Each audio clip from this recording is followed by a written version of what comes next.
Okay, folks. Well, one person really wanted me to do this and wanted me to do this, and I did it. And I'm pretty sure this is going to be aired 2 weeks after I'm actually recording it. But anyways, we're going to talk about Del Toro route quest, Del Toro quest. So the interesting part is to be the fact of it actually was it's an American book series, and I'm like, what? And it gets even funnier where it's like it was made by Scholastic. Oh, that's why I didn't actually hear about it. It's because it got overshadowed by Animorphs and Goosebumps. Damn. just damn. Yeah, it came at the time of where Goosebumps was slowly, sadly getting a crash. Animorphs was prominent and wouldn't end until I think 2 years later. Yeah, so I think the book series lasted from 1999 all the way to sometimes in the 2000s. I'm pretty sure they didn't actually make it to the point of where it's like, oh, I outlasted Animorphs. Even so, you're far away into. Well, anyways, we're talking about the show. So the show is pretty interesting. So the Japanese audience, or basically a company or whatever, actually took a liking to it and decided to actually adapt it for a TV show. And the TV show actually, I mean, anime, but either way, it actually got adapted, and I think it's like the episodes is in 65, yeah, 65 episodes in all, but only 52 got dubbed in America for everyone in America can listen to. And it's like, oh, well, that sucks ass. I mean, especially the fact of people who love the book series and wanted to see it from beginning to end, and they can't. There's 13 episodes missing. Damn. Well, I know how they feel because Beautiful Joe was a show that happened and came, and I was like, oh, that was so damn awesome. And it so is. The only messed up part is there is also a season two that never actually got dubbed. And when I found it on YouTube, special thanks to CoBun37, he's still around and is still actually to this day actually on YouTube, and you can watch it. It's subbed sadly, but uh, which, oh my gosh, it's so crazy. It's like what they did for season two is so unbelievable, and it sucks that they do have it on they do have it on DVD, but they sadly did the thing that was the thing in the 2000s.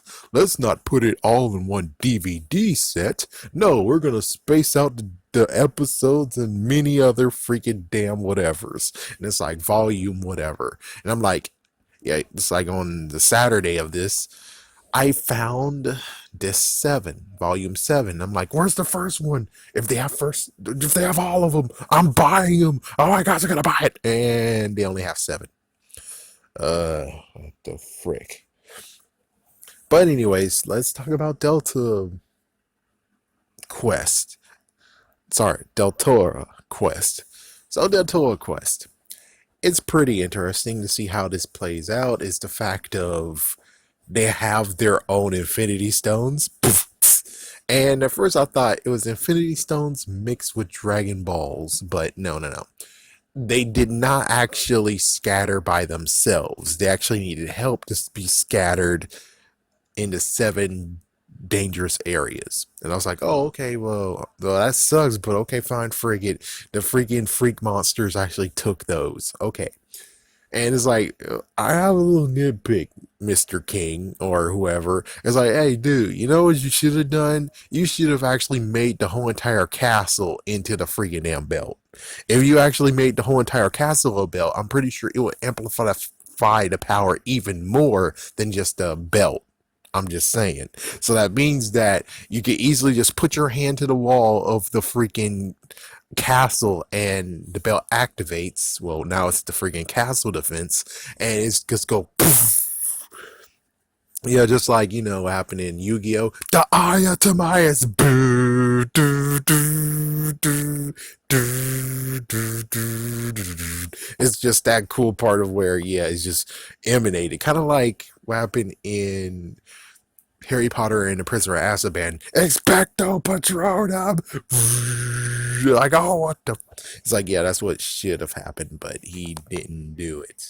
So since he didn't do it, basically the story goes is that there was a king who created this belt and actually gathered all seven, um, let's say gems. Forget seven gems from each of the cities, towns, tribes, put it together. He was able to actually get rid of the Shadow Lord, aka Shadow Jerk. And it's like, yeah, so he got rid of him and he became king. And then every single person that actually became king after him is because they were actually within the bloodline. Okay, and then eventually, the apparently somehow no one taught the stories, passing it down, being like the rune, the belt we got is the very powerful thing. When it comes to emergencies, get that damn belt. No one told them that, and yeah, the freaking Shadow dude was like, Shadow Lord was like, oh yeah, well, it's time to strike.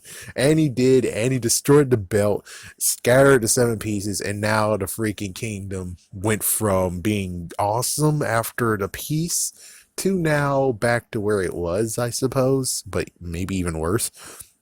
And for some reason, the Shadow Lord loves to play dibs. I stamped it with my approval. Dibs is mine now. This is my freaking forest. This is my building. This is my this and that's like, dude, listen, dude. I'm pretty sure if you're ruling the whole entire place, you don't have to stamp it with dibs. What the fuck is this? It's like, dude, you're being a childish bastard. And it's like, so you're telling me that this freaking dude gets to have this damn stupid awesome name, but the freaking bad guy from Monster Rancher got the worst name possible? It's like, go ahead and check it out. You can even listen to the damn freaking intro. His name is the Evil Moo. How the frick I supposed to be intimidated by a guy named Moo? And it's not even like Boo either. It's like Majin Boo. He got Majin in his name, and he proved why in the world you should fear him with his name Boo. And plus, it's not even spelled BOO or whatever. It's like, yeah, so it's like he's already showed and proved himself. Moo, I don't even freaking know because the freaking show suck ass. I'm sorry, but the ending of it, I'm gonna keep saying it. The ending of Monster Rancher sucks. It's like, oh my gosh, and I'll ruin it. Apparently, the damn Phoenix they've been looking for this whole entire time was within the whole entire freaking community they created throughout the whole entire series. It's some bullshit. No, I wanted the freaking Phoenix come some way, somehow. That's like, oh, instead of, oh my gosh, why did you do this crap? No, not togetherness is the key. Frick you. Frick you. So we get to have this character called Leaf. I'm not gonna touch it. I'm just gonna keep going. So his name is Leaf, and he has, I think his father is kind of some kind of blacksmith, and then he has his mom, and I think technically Leaf might actually be the next line of being king. That's what my freaking thoughts on this. And of course, we got Barda, who actually posed as a nobody, and apparently he is a somebody, and he's able to actually fight and defend. And he actually bailed Leaf out so many times. Okay, so the story goes now is the fact that Leaf and Barda, and most likely some other person, because, well, intro kind of already wrecks it, they're going to go together and get all seven stones. And they're going to reunite them together, and then they're going to find a true successor of the throne, which most likely is Leaf. I'm just saying, it's already figured out. Sorry, being an adult, but it's easy to freaking tell. It's either that or he's able to just be like a surrogate person. Anyways, I would say when it comes to this coming out, which was 2007, which sadly the Aftertoon show closed its doors in 2006. But if by some miracle they were able to hold on just a little longer until they turned into the CW, I would so have watched this series. I would most likely have watched this TV show. I mean, this anime. I would have so watched it. It fits perfectly for afternoon. It really works perfectly. So it's sad that it doesn't get the awesome treatment of getting everything dubbed. But hey, I mean, there's other people who got it worse. Like for me, I'm a Sailor Moon fan. I wish you guys would have got the original voices. But they're in Canada. They had to recast. Man, you're telling me that Viz Media doesn't actually have the cash to do this shit. You're really telling me this? It's like, do you want to actually have all Sailor Moon fans happy, or do you just want to, which I'm pretty sure they just want to just say, fuck it. If you really like Sailor Moon, here's the new casting, here's the new everything. Yeah, freaking audio tunes. Frick you if you like Deke's freaking cues because WB's a dumbass and they have all the freaking ownership of that shit. It's like, ah. It's like, yeah. And it gets very worse where it's like, oh, well, if you want it so badly, you're going to have to buy the VHSs because middle finger, we're not going to even freaking put the audio tracks we can rip from everything that exists into this. And it's like, I'm pretty sure if they would have actually just done the right thing, which is personally, I'm fine with you recasting. I'm fine with it. All I wish is that you also reconsider the fact of getting the original actors. I know you're gonna have to fight between both of the tuxedo masks.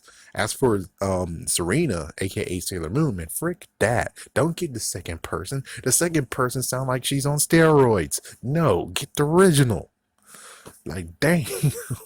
It's very easy to just be like, and you could actually customize too. It's like you could bring the second person in and it'll just be a funny laugh of where someone wants to watch it over again. But this time you have the freaking one on steroids doing the whole entire season 1 to season 5. I'm pretty sure people will freaking them laugh at that. But I'm just saying, Deltarune only got they most likely had 5 seasons if I believe correctly. So they had 5 seasons, and the last season was not actually dubbed. Meanwhile, with Sailor Moon, we for people who kind of or like me, like-minded, and say, yeah, I love the original Sailor Moon. We only got season 1 to season 3, kind of season 3. While everyone who's like, yeah, fuck the old one. I like the new recast. Kiss my ass for season 1 to season 5, baby. Fuck you. And I'm like, man, you guys suck ass. I'm sorry, but yeah, if you love the story, good for you. But I mean, if you actually want to just say, here's a middle finger to everyone who did it originally, that's messed the fuck up. Which I really hope when it comes to Deltora quest. Gee whiz, I really hope he didn't hear that. But when it comes to Deltora quest, if they want to dub it or finish it, the sad part is that they might actually recast, and that's the sad truth. Where it's like, oh my gosh! But at least the good news is that they could actually keep the original audio in it too. Except for, of course, season 5 won't have any audio. It will just be the new guys. But it's like, at least they don't have this freaking issue of being like, oh, the music cues belong to someone else. Freaking. Why WB even has in the first place? What are you doing with it? Nothing? Well, why do you have it, you damn idiots? Viz Media has most likely so much money where it's like, yeah, I'm pretty sure you could actually spend a few million, spend a few thousands, and get the freaking damn those audio tracks, but oh, whatever. But yeah, I really hope for Deltarune, if anything does happen, they do get the original cast and they just finish the 5th season and we're good to go. And hopefully you'll get the Blu-ray and DVD release it maybe deserves. And the real question is, will I actually finish the whole entire series and actually talk about it? It does catch my eye, and most likely I might do it offhanded. It's like, oh yeah, I remember. Yeah, but here's the messed up part. I don't remember what site he told me, and I found it on Anime Crush. The messed up part is Anime Crush for the first in quotations commercial break. I got six freaking damn things, six freaking damn commercials, six damn commercials, and it was two of the same thing. And I'm like, what the fuck? The second one was okay. They just gave me three. Yeah, they just gave me three. They repeated one of them and then they showed, hey, you like K pop? Well, here's an app that actually has all the K pop, including live performances and stuff. And I'm like, I kind of don't care, man. Could you not be a bummer? I mean, come on. It's like Crunchyroll just has one. They just have one, and it's like, there you go, you're done. It's like, there you go. We just did one, even though I think they might actually have a longer one than you. So I don't know, but I'm just saying, six is too much. Six is a bit much, man. It's like, don't punish me for not having ad blocker and everyone else does, and you're like, well, we gotta get our money somehow. It's like, yeah, but on the other hand, why you're punishing me? Seriously, man, why you're punishing me? Whew. So we're just gonna end it by saying that this series actually, I think it deserves to be watched. I think the books might deserve to be read. I don't even know if the books are in circulation. Sadly, it's not Goosebumps. It's not Animorphs, which Animorphs like close to a decade ago while I'm recording this. They got to have re-releases. Goosebumps, they do some re-releases, but it's not as good as what Animorphs got. Animorphs got mostly everything re-released except for the Megamorph books, and of course the Choose Your Adventure books. That's all. But still, though, basically the books did actually get re-released. These books, I don't know for sure. I'm pretty sure you're at the point of being like, you have to actually hunt for these. Yeah, look online, see if someone has the full collection for sale. But it does look actually charming. It does look interesting. Personally, I would love to actually just say, oh, frick this. Let's look at episode 65 and end this now to see what happens. But I'm pretty sure that will ruin the whole entire story. But I think it deserves to be watched. It's not that bad. It seems pretty interesting.